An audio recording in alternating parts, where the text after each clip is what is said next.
tema vamos a tocar? Bueno, el tema de hoy en la Brújula Perdida es el trabajo del meteorólogo. Muy bien. Bueno, estamos con Belén Martorelli, como todos saben. Hola. Es licenciada en Ciencias de la Atmósfera. Y ¿verdad? estudiante de doctorado. Y doctoranda. Doctoranda, muy bien. Muy bien. Hoy la pregunta es, ¿cómo es el trabajo de un meteorólogo, ¿no? ¿Qué es lo que hace el meteorólogo para saber o para pronosticar o para poder anticipar? ¿Qué estudio del clima hace? ¿Usan un perrito de esos que cambia de color? ¿O como mi abuelo que miraba las hormiguitas y cuando las veía apuradas decía va a llover, va a llover? Bueno, contame un poquito, ¿cómo es el día del meteorólogo? El día del meteorólogo. Bueno, primero tenemos que entender que los meteorólogos tienen muchas áreas, en particular el que hace el pronóstico es lo que se llama el meteorólogo pronosticador, ¿sí? del tiempo. Estas personas comienzan su día y hacen turnos de 12 horas de trabajo, ¿sí? Son como guardias médicas, son 12 horas y trabajan tanto en aeropuertos del país como en el Servicio Meteorológico Nacional.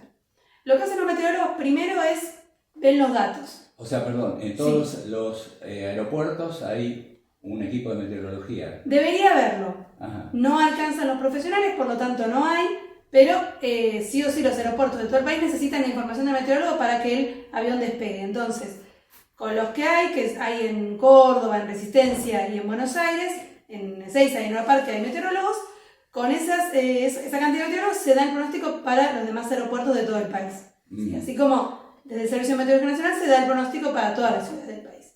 Y perdóname una preguntita más. Vos sos meteoróloga, estás en el aeropuerto. Sí. ¿Vos simplemente informás las condiciones meteorológicas o das una indicación acerca si es conveniente o no que el avión despegue? No, los meteorólogos arman informes y datos específicos para los pilotos, por ejemplo. Se mandan informes que tienen nombres como el TAF, por ejemplo. Es un tipo de mensaje que se manda a los pilotos en un lenguaje que entienden los pilotos y lo hacen los meteorólogos, de aeropuerto específicamente. ¿Sí? Y justamente son para esto, para que el que está en el avión, el piloto, pueda entender si puede aterrizar, si puede despegar, cómo son las condiciones. Puede ser que el meteorólogo no le dé pista, le diga que no puede aterrizar, porque hay tormenta eléctrica, porque hay niebla, toda esa información. O sea, el meteorólogo tiene esa autoridad de poder decirle no están las condiciones para la toma de tierra. Claro, el meteorólogo en realidad puede decirlo, no puede prohibírselo. Claro. O sea, le puede decir, mirá, no están dadas las condiciones. El que toma finalmente la decisión es el piloto. Claro. Pero si el meteorólogo avisó que no hay que aterrizar y el piloto aterriza igual, es responsabilidad del piloto y de la aerolínea. Claro. Entonces, cualquier accidente que ocurra, ya no es por culpa de la persona que estaba de turno. Ya ha habido accidentes por eso. Claro. Bueno, el meteorólogo está en su estación de trabajo, ¿no es cierto? Sí, está en la oficina, claro. ¿Cómo es la estación de trabajo del meteorólogo? En general, las oficinas de los aeropuertos tienen muchas computadoras. Si los meteorólogos están todo el tiempo mirando desde imágenes de satélite, imágenes de radar, hasta los modelos meteorológicos que se utilizan para ver cómo están las situaciones. Tienen planillas que se hacen a mano algunas, ¿sí? Van escribiendo, también trabajan en la computadora. Lo que hacen ellos es primero decodifican y entienden la información que les llega a través de las personas que son los observadores meteorológicos, que son el primer eslabón del pronóstico. ¿Sí? Son las personas que van a tomar los datos a las estaciones que están distribuidas por todo el país y que toman datos o cada hora o cada 3 horas. ¿Sí? Entonces las personas van, toman los datos de temperatura, humedad, presión y demás, lo anotan en sus planillas y luego lo van transmitiendo al Servicio de Meteorología Nacional. Estos meteorólogos desde el aeropuerto tienen que entender esa información, comprenderla y empezar a ver, según cómo estuvo el día de ayer y esta información que tienen hoy, más los modelos meteorológicos que modelan, qué va a pasar durante el resto del día, cómo va a ser el pronóstico, y tienen estos mensajes que yo te decía que tienen que mandar a los pilotos, también otros mensajes que se mandan a otras ciudades y demás. Sí, y entonces, digamos, esto no puede ser reemplazado por los sistemas internacionales que hay, o sea, lo que tenemos en el celular, ¿no? No, porque lo que tenemos en el celular son los pronósticos dados por los modelos meteorológicos, ¿sí? que son modelos justamente que modelan la atmósfera. Sí, modelan y usan ecuaciones matemáticas para decir o para pronosticar. El jugo o la parte importante es el profesional pudiendo comprender esto y pudiendo dar su impronta, porque no son perfectos los modelos. Entonces hablemos de qué es un modelo meteorológico. Un modelo meteorológico es un señor que desfila ropa para cuando llueve, para cuando no llueve, no. No. Le llamamos modelo justamente computadoras, ¿sí?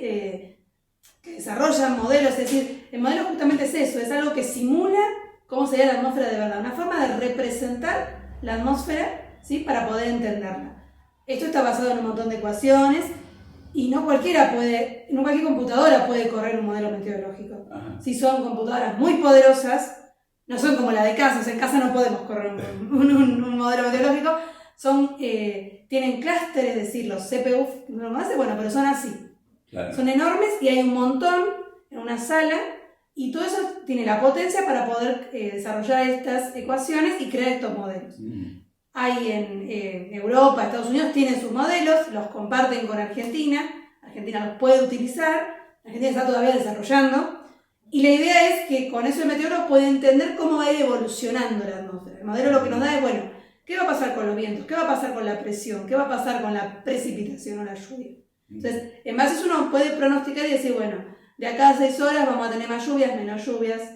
Pero el meteorólogo tiene que entender, que es lo que sabe el meteorólogo, es los errores que cometen esos modelos, si realmente el modelo está viéndolo bien o está subestimando. Muchas veces los modelos dan más lluvia de la que realmente va a ser, o dan menos. Ese es el problema con las aplicaciones de celular. No tienen la parte, digamos, meteorológica en el medio. Claro. O sea que vos estás jugando con probabilidades y el modelo, digamos que vos, según el modelo que vos uses, vas a tener a lo mejor mayores certidumbres o menores en cuanto a qué es lo que puede pasar. Sí, hay modelos que funcionan muy bien por ahí para pronosticar lluvias y modelos que funcionan mejor para pronosticar temperaturas, por ejemplo. El problema es que estos modelos tienen que, como justamente son modelos, necesitan la visión del meteorólogo y encima fueron desarrollados en países que no tienen las mismas condiciones climáticas que acá. Entonces, cuando uno los usa en Argentina, o sea, usando los datos de Argentina, tiene que entender que pueden tener errores, puede ser cosas que no puedan representar justamente bien de la atmósfera. Recordemos que nuestro país es un país que está rodeado de océanos, es poco continente, estos modelos provienen de lugares con mucho continente, entonces puede haber algunas fallas. Por eso siempre el pronóstico se dice no es exacto, es una probabilidad. Claro.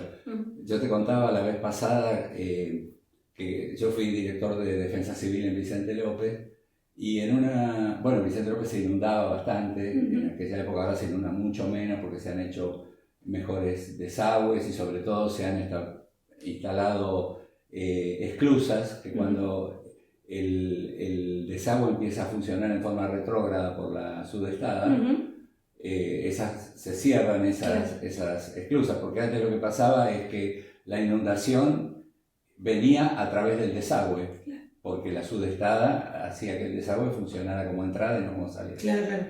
Y se inundaba, sobre todo la zona de la costa. Entonces había unos concejales que habían propuesto un proyecto que era poner alarmas tipo de bombardeo en unos pilotes en el río y que cuando pasara de la altura que normalmente se inunda Vicente López, que eran 2,40 metros, 2,50 metros por encima del cero, ¿no? Que entonces sonara la alarma. Sí. Entonces nos mandaron para que opináramos, para preguntarnos, y bueno, justamente lo que surgió era esto. Nosotros tuvimos que ir a dar una charla sobre esto, explicar el régimen de vientos y mareas y crecidas del río de la Plata, y explicarles que bueno, que si ellos ponían ese sistema tenían que jugar con dos opciones. O lo ponían antes de que se inundara, con lo cual a lo mejor después no se inundaba y habían evacuado a toda la gente. Sí. O lo ponías después que se hubiera inundado, con lo cual sería inútil, porque la gente ya estaba con los pies en el agua, ¿no? Y que en realidad se necesitaba una intervención humana y una evaluación humana para ver, bueno, qué es lo que estaba sucediendo, cosa que nosotros habíamos estudiado mucho sin ser meteorólogos y de una manera sencilla, pero bueno, más o menos podíamos tener una idea de cuándo había un riesgo de inundación o no. Claro. Una cosa que a mí me habían enseñado cuando hice el curso de piloto de yate, que yo navegué muchos años, era que nos decían esto, y te pregunto a ver si es verdad. que cuando la presión baja a 1 hectopascal por hora, viene tormenta. Es una regla, sí, o sea, normalmente las situaciones donde baja la presión están asociadas a situaciones de tormenta. Quizá no en ese momento, no ese día. O sea, es cierto que cuando uno, por eso estos muñequitos cambian de color. Los famosos muñequitos que compramos en Mar del Plata tienen seguramente algo relacionado con la presión.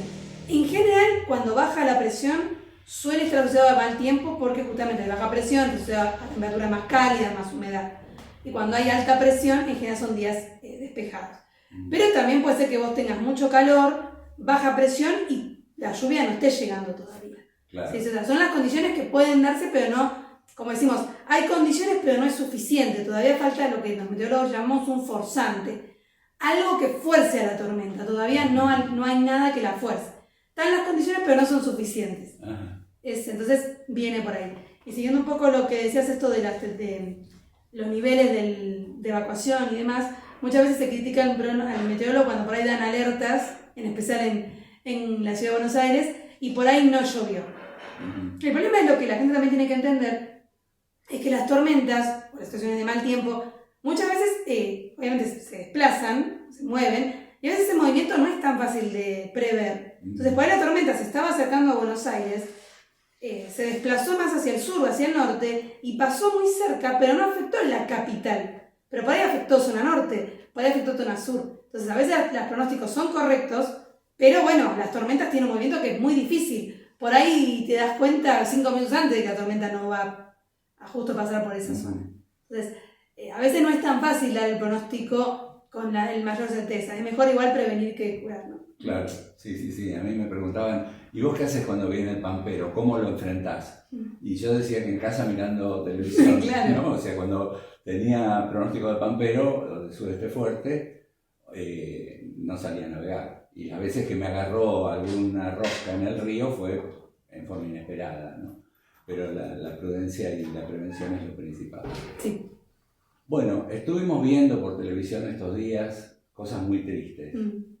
Y me gustaría que habláramos un poco de eso también, porque estamos hablando de una cosa técnica que es muy importante entender cuál es el trabajo y qué implica y todo lo que hay que considerar y valorar para poder hacer un pronóstico meteorológico, para poder hacer una evaluación.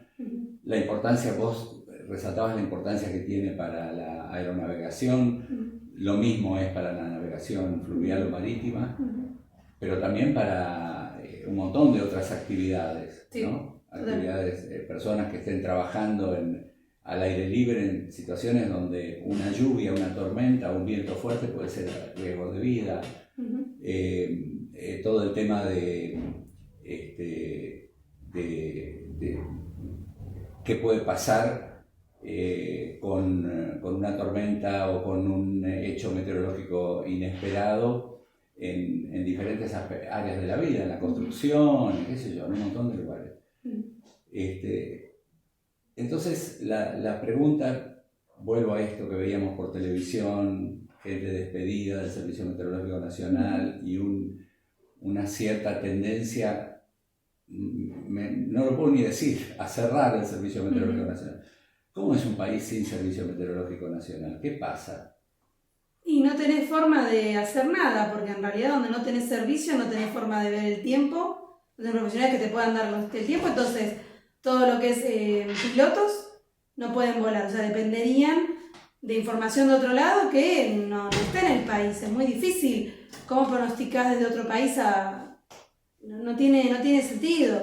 Todo lo que es el pronóstico para gente común, para maniobras de rescate, para maniobras de prevención, toda la parte de investigación propia de un país, o medidas de prevención, por ejemplo, las inundaciones, todo eso se arma en la parte que es meteorología y sociedad, el trabajo con los meteorólogos, con sociólogos, para poder llegar y explicar a la gente la importancia de prever, de irse de las casas o cómo movilizarse, todo el estudio del cambio climático en nuestro país para hacer medidas de adaptación, toda la parte de desarrollo tecnológico para no depender de modelos que sean de otros países, que obviamente tienen un costo y tienen también sus limitaciones. No todos los países comparten los datos, lamentablemente. Siempre se lucha desde la Organización Meteorológica Mundial por compartir los datos con los países que por ahí tienen menos, pero es un trabajo arduo, es muy bueno que el país pueda desarrollarse propiamente. Además, el Servicio Meteorológico Nacional, además de la parte de pronóstico, como digo, tiene toda la parte de investigación y desarrollo, que es propia del país. No tenemos necesidades que por ahí en otros países no las tienen, por los distintos climas que tenemos, por los distintos, la parte de economías regionales que tenemos. ¿Sí? No es lo mismo en nuestro país, que se cultivan ciertas cosas que en otros, tienen ciertos requerimientos de temperatura, de precipitación. Entonces, es muy importante poder desarrollarlo con gente de acá, que está muy formada, muy bien formada, y también hay que decirlo, faltan meteorólogos. Como yo decía antes, no hay en todos los aeropuertos y debería haberlos. No hay en todas las ciudades y debería haberlos. Porque si no, el trabajo se recarga sobre poca gente y, digamos, siempre estás dependiendo de, obviamente, de que todo eso funcione bien. No puede haber, digamos, si falta alguien o algo, el trabajo se recarga, es más complicado.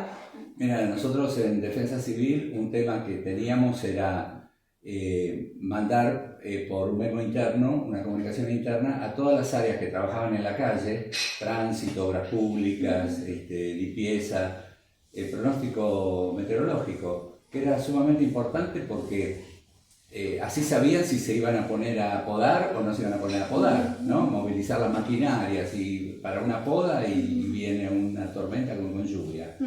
O sea, desde esa cosa.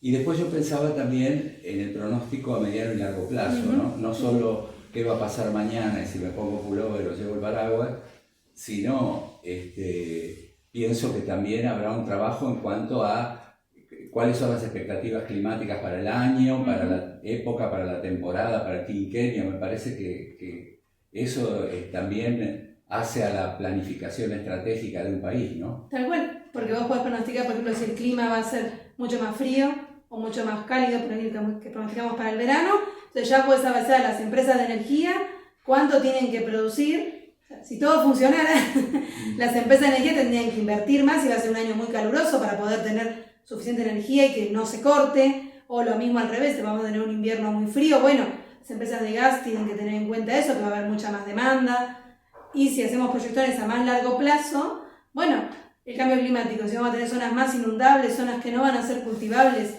entonces, bueno, ¿cuáles son las medidas de adaptación que tomamos? O sea que es entender la importancia que tiene el contar con un servicio meteorológico nacional, contar con profesionales locales formados y entrenados en nuestro territorio, el contacto con otros servicios meteorológicos del resto del mundo, poder hacer investigaciones conjuntas con otras personas, desarrollar tecnologías, como bien decía Belén, en cuanto a poder contar con modelos meteorológicos locales y apropiados a nuestra realidad.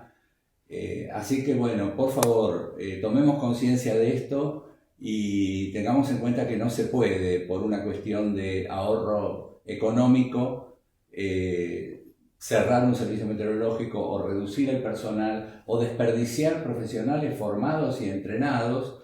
Bueno, ahí tenés un visitante al lado tuyo. Sí, acá tenemos, es muy interesante, que le gusta mucho. Le gusta mucho la meteorología. Así que... Sí. Cuando llueve, él sale, camina y sacude las patitas así un poquito para sacar...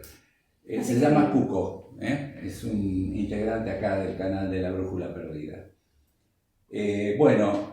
Realmente interesantísimo lo que contaste e importantísimo. Y bueno, apoyemos a nuestros meteorólogos, apoyemos a las instituciones que nos cuidan y nos defienden, como es el Servicio Meteorológico Nacional. Tomemos conciencia de eso y que tenemos que estar a la vanguardia de la ciencia en esta época del mundo. No podemos regalar experiencias de muchos años. Ya vamos a seguir hablando de estos temas. Sí. Bueno, Belén, muchas gracias. Realmente genial. Dale. Lo que dijiste, muy claro. Y bueno, ya vamos a seguir con estos temas. Síganos en La Brújula Perdida. Hasta pronto. Pásenla bien. Chao.